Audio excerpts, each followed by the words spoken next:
بسم اللہ الرحمن الرحیم وصلی اللہ علی سیدنا محمد وآلہ الطیبین الطاہرین واللعن الدائم علی اعدائہم اجمعین۔ آج کی اس مختصر سی گفتگو جو آپ کے سامنے پیش کی جا رہی ہے، اس میں حضرت امین علیہ السلام کے باوفا اور نہایت ہی اہم صحابی حضرت کمیل کے بارے میں مختصر سی گفتگو آپ کے سامنے پیش کی جائے گی۔ حضرت کمیل ابن زیاد نخعی، ان کی تاریخ ولادت کے بارے میں اختلاف ہے، اور بعض نے کہا ہے کہ ہجرت کے 1 سال بعد ولادت ہوئی، بعض نے کہا ہے کہ 7 برس قبل ہجرت سے کہ ولادت ہوئی، بعض نے 14 برس قبل بھی کہا ہے، لہٰذا بہت زیادہ اختلاف ہے۔ اور اصل میں جو ان کا تعلق ہے، اور اصالتاً حضرت کمیل بن زیاد نخعی جہاں سے تھے وہ یمنی تھے۔ سوال یہ کہ یمن سے کوفے کیسے آئے؟ تو جب مولا کائنات رسول خدا صلی اللہ علیہ وآلہ وسلم کی زندگی میں خود حضرت کے حکم کے مطابق حضرت امین علیہ السلام یمن تشریف لے گئے تھے تبلیغ کے لیے، تو وہاں پر جناب امیر علیہ السلام کی تبلیغ کے نتیجے میں حضرت کمیل مولا کائنات کے ہاتھوں پر اسلام لائے اور مولا کائنات کی تبلیغ کی برکت سے مسلمان ہوئے۔ اس کے بعد خلافت ثالثہ کے دور میں جلا وطن ہوئے۔ مولا کے موثق ترین اصحاب میں سے اگر کچھ اصحاب کو گنا جائے تو اس میں سے حضرت کمیل ہے، اور حدیث حقیقت کہ جو مولا کائنات نے کمیل کا ہاتھ تھاما، رات کے اندھیرے میں تنہائی میں صحرا میں گئے، کوفے سے باہر گئے، اور اس کے بعد جناب کمیل ابن زیاد نخعی نے مولا کائنات سے سوال کیا کہ ما ہی الحقیقہ، حقیقت کیا ہے؟ اسے حدیث حقیقت کہا جاتا ہے۔ مولا کے 5 یا 6 جملے تھے، ہر جملے کے بعد جناب کمیل نے فرمایا کہ مزید بیان فرمائیے، تو مولا کائنات نے حدیث حقیقت بیان فرمائی۔ اور جب مولا کائنات نے حدیث سے حقیقت کو بیان کرتے وقت ذرا تأمل سے کام لیا اور ذرا رکے، اور مولا نے کہا کہ تمہارا حقیقت سے کیا تعلق؟ تو جناب کمیل نے یہ جملہ فرمایا اس حدیث کے مطابق، اولست صاحب سرک، کیا میں آپ کا رازدار صحابی نہیں ہوں؟ تو اس حدیث کے مطابق مولا کائنات نے منع نہیں فرمایا۔ یہ ایک بہت بڑا تمغہ ہے جناب کمیل کے لیے، بہت بڑی فضیلت ہے، بلکہ عظیم ترین فضیلت ہے کہ کوئی شخص مولا کائنات کے اصحاب سر میں سے ہو۔ اور روایات کے مطابق مولا کائنات حضرت کمیل جب خاموش ہوتے تھے، کئی دفعہ ایسا روایت میں ملا ہے، تو خود مولا کائنات نے گفتگو کو شروع کیا ہے۔ اس کے علاوہ شہر ہید کے 2 چشمی ہے، یہ اور تے کے ساتھ شہر ہید کے یہ گورنر بھی رہے، حاکم رہے مولا کائنات کی طرف سے۔ علامہ ذہبی نے، کہ جو اہل سنت کے بہت بڑے عالم ہیں، محدث ہیں، رجالی ہیں، انہوں نے جو لفظ حضرت کمیل کے لیے استعمال کیے ہیں تو شریفاً مطاعن ثقتاً عابداً، کہ نہایت شریف عربی میں اور اردو میں مختلف ہے۔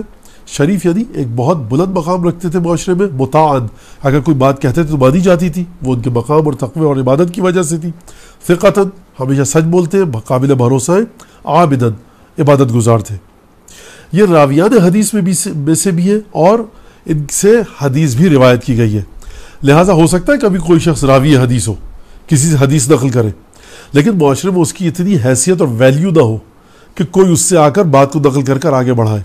راوی حدیث ہونا، اور پھر اگر کوئی شخص حدیث کی روایت کرے، دوسرے لوگ اس کی روایت کو، اس کے الفاظ کو بنیاد بنا کر آگے بتائیں، تو یہ خود ایک اہمیت کی حامل ایک چیز ہے۔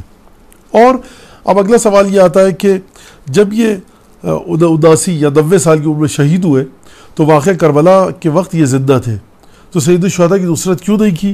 تو تاریخ میں لکھا ہے کہ شام کے دمشق کی انتظامیہ نے، دربار دمشق نے حضرت کمیل کو قید کر دیا تھا جناب قمبر کے ساتھ، اور جناب قمبر اور حضرت کمیل دونوں قید میں تھے عبید اللہ بن زیاد کی کوفے میں، اور کربلا کے واقعے کے بعد ان کو آزاد کیا گیا۔ دعا کمیل آپ ہی سے روایت ہوئی ہے، اور مولا کائنات کو دیکھا انہوں نے کہ مولا کائنات سجدے کی حالت میں، شب نیمہ شعبان ہے، شب جمعہ بھی ہے، اور وہ دعا کمیل پڑھ رہے، تو جناب کمیل نے دعا طلب کی، اور وہ واقعہ نہایت ہی دلچسپ اور بڑا عجیب و غریب واقعہ ہے کہ کس طرح سے مولا کائنات نے وہ دعا تعلیم فرمائی۔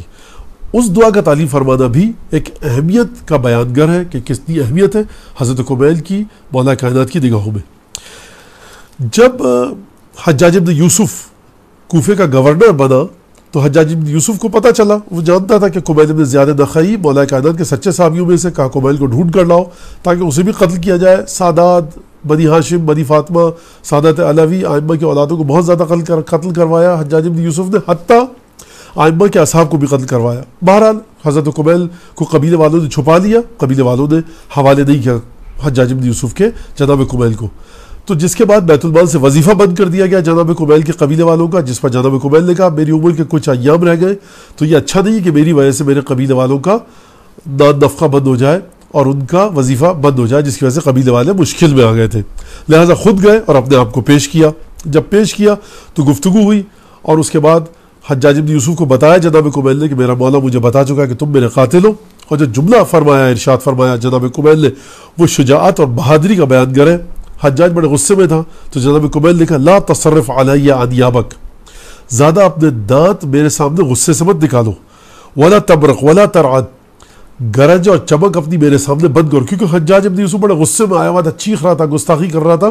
تو جناب قمیل کو پتا ہے کہ کون آدمی ہے, لیکن بالکل نہیں ڈر رہے اور فرما رہے کہ نہ گرجو نہ برسو میرے سامنے اور اپنے دانت غصے سے میرے سامنے مت نکالو.